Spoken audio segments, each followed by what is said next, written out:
পারিবারিক কলহের কারণে পুলিশ সদস্য ইমদাদুল হক দ্বিতীয় স্ত্রীকে তালাক দেন, কিন্তু তার সঙ্গেই আবার হোটেলে অন্তরঙ্গ মুহূর্ত কাটাতে যান তিনি। কিন্তু কৌশলে ওই নারী আগে থেকেই সঙ্গে থাকা ব্লেড দিয়ে ইমদাদুলের বিশেষ অঙ্গে আঘাত করে।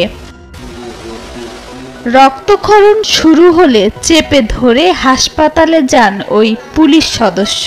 অবস্থা গুরুতর হওয়ায় ব্যান্ডেজ করে তাকে ঢাকায় পাঠানো হয়।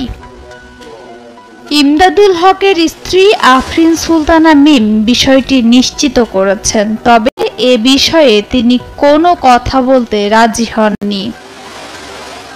ঘটনাটি যশোরের জেলা সদর হাসপাতালের আরএমও ডাক্তার আব্দুস সামাদ জানান, ইমদাদুল হকের বিশেষাঙ্গের বেশিরভাগই কেটে গেছে, সেলাই করা হয়েছে, তবে অঙ্গটি ব্যাপকভাবে ক্ষতিগ্রস্ত হয়েছে।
ইমদাদুল হক নড়াইলের লোহাগাড়া উপজেলার আমদা গ্রামের বাসিন্দা।